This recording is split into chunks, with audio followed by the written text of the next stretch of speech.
राजस्थान के रेतीले टीलों के बीच बसा एक छोटा सा गांव है, कुलधरा। वहां के एक पुराने खंडहर हो चुके महल के बारे में मशहूर था कि वहां आज भी अधूरी दुल्हन भटकती है। आर्यन, जो डरावनी जगहों पर व्लॉग बनाता था, अपने 3 दोस्तों के साथ वहां पहुंचा।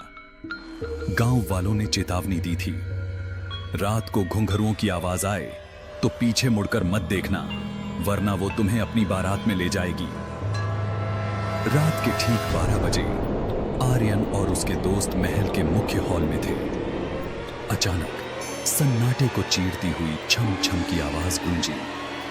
हवा में मरे हुए चूहों और चमेली के फूलों की मिली जुली एक अजीब सी एसिडी धान भरी खुशबू फैल गई।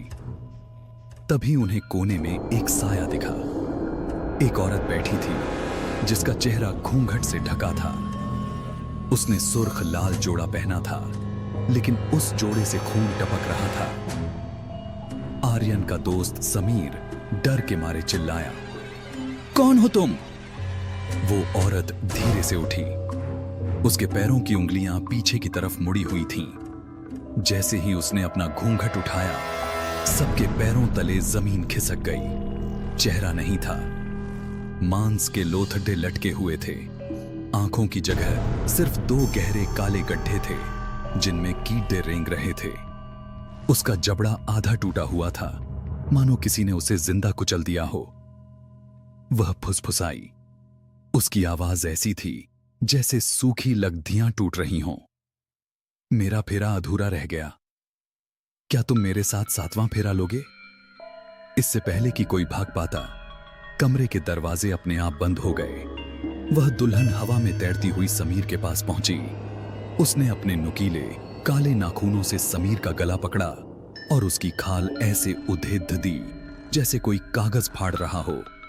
समीर की चीखें महल की दीवारों में दफन हो गईं। बाकी दोस्त चीखते हुए तहखाने की तरफ भागे, लेकिन वहां का नजारा और भी भयानक था।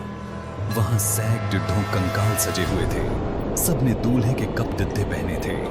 वे सब आर्यन की तरफ बढ़ने लगे। अगली सुबह गांव वालों को महल के बाहर आर्यन का कैमरा मिला। जब पुलिस ने फुटेज देखी तो उसमें सिर्फ अंधेरा था और अंत में एक भयानक हंसी सुनाई दे रही थी। महल के अंदर समीर और आर्यन की लाशें मिली।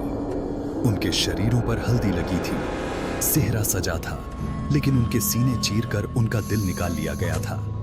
आज भी उस महल के पास से गुजरने वालों को एक ही आवाज सुनाई देती है, दूल्हा तो मिल गया, पर शादी अब भी अधूरी है।